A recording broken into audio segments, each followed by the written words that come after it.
certain were rabbits in the Great Depression.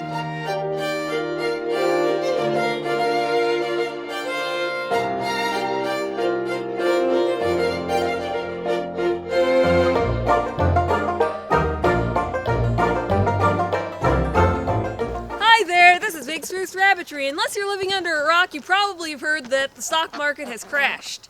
This stock market crash is likely to trigger a recession worse than 2008 because it is paired with the coronavirus pandemic, and many people are likely to lose their jobs, which could make this recession a lot slower to bounce back out of. Since the 2008 recession was the worst recession we'd had since the Great Depression, well, this one is going to be the worst recession that we've had since the Great Depression. So I decided to make a video about how rabbits were useful in the Great Depression. In the Great Depression, rabbits were the most common source of meat. Rabbits can be grown in a small space, so a backyard, a garage, even a spare room in your house. Of all the money that e'er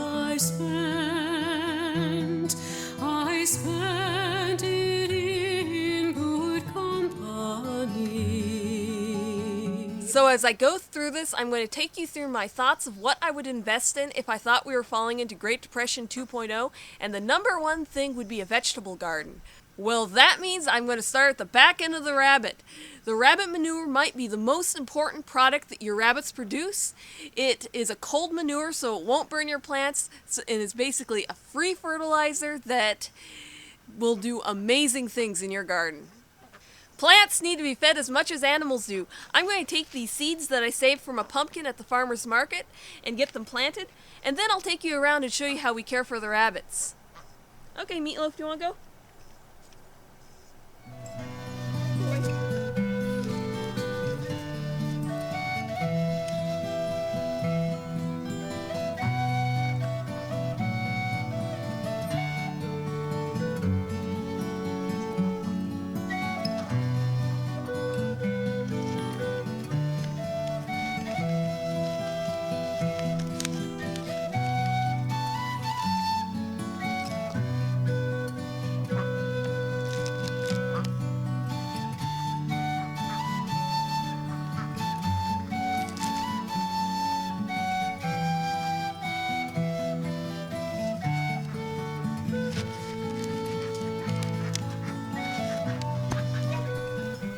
So let me take you on a quick tour of our hutches.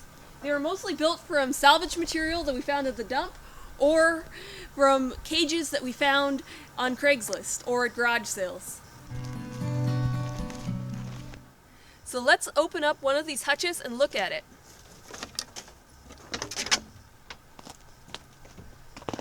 Hi guys. All of our hutches have baby saver wire floors. I'll get the camera in here closer so you can see.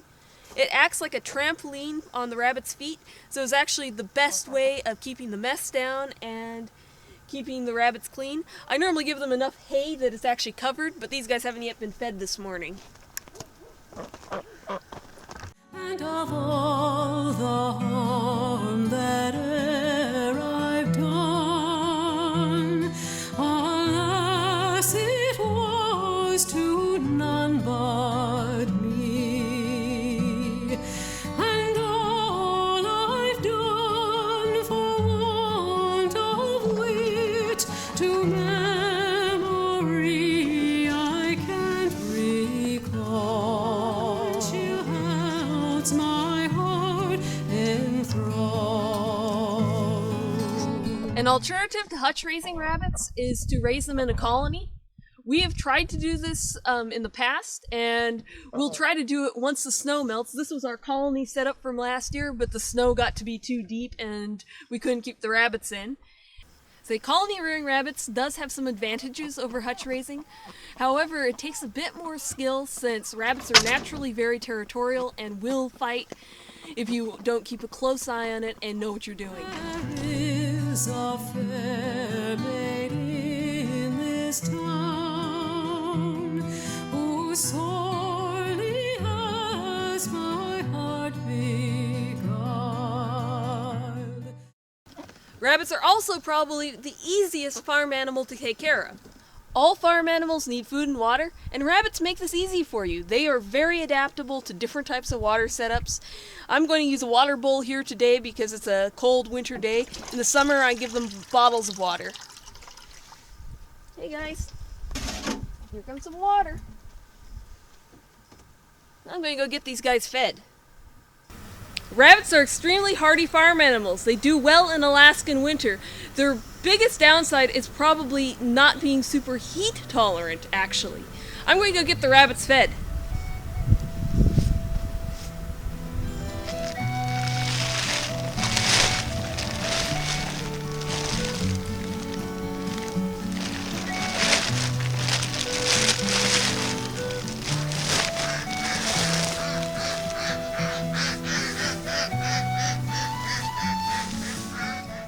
Another advantage of rabbits is they eat grass. We buy hay on our homestead for our rabbits, but it is possible to harvest your own during the summer. Since humans can't eat grass, rabbits act like a converter from hay to meat for us, so we can actually then eat the grass through our rabbits. It takes about 4 to 6 pounds of hay to produce 1 pound of rabbit meat. This is one of the best meat conversion ratios of any domestic farm animal, and since they can eat lower quality feed, which is grass, compared to many other farm animals that need a higher quality of feed, they are basically the best animal that you can have on a homestead in a survival situation. If I had money enough to spend and leisure time to sit a while. When you're looking for a good investment, you're generally looking for something that can experience exponential growth. Well, rabbits do that. They can have 5 litters a year, and each of those litters will have 6 to 8 kits in them. So we're going to take Stella on a date with Donald Thump today. A female rabbit can have 5 litters a year. Her babies are currently about a little over 5 weeks old, so it's time for her to go on another date. Hey Donald. Here comes the girl bunny. And of all the sweethearts that Move the camera closer so you can see. they'd wish me one more day to stay. But since it falls into my lot that I should rise and you should not. Most of the rabbits in our homestead are mutts, so we don't get the best meat production possible from them. Our rabbits normally grow out to 4 to 5 pound fryers by 12 to 16 weeks old. Say for the best meat production, get Californian or New Zealand rabbits. They can grow out to a 4 to 5 pound fryer in 8 weeks.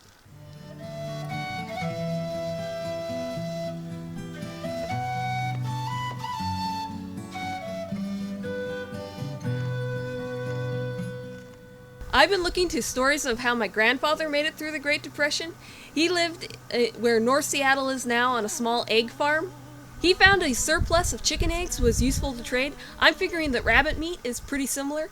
There is an old wives' tale that you'll starve to death if you eat rabbit. Rabbit meat is slightly higher in protein and slightly lower in saturated fat than chicken, but the difference between domestic rabbit and domestic chicken is negligible. Plus, you really shouldn't be eating a diet of just meat. That's why doctors generally recommend eating a balanced diet with fresh fruits and vegetables. So, any deficiency that the rabbit actually does have in the meat is balanced out by what else you're eating in your diet. So if you're looking for a good investment going into a depression, or really any time, eating balanced meals is really a good option. During the Great Depression, my grandfather had to figure out ways of protecting his egg business, so actually had booby traps on his chicken coops so that people couldn't steal his chickens. So fill to me the parting glass. Good night and joy be with you all.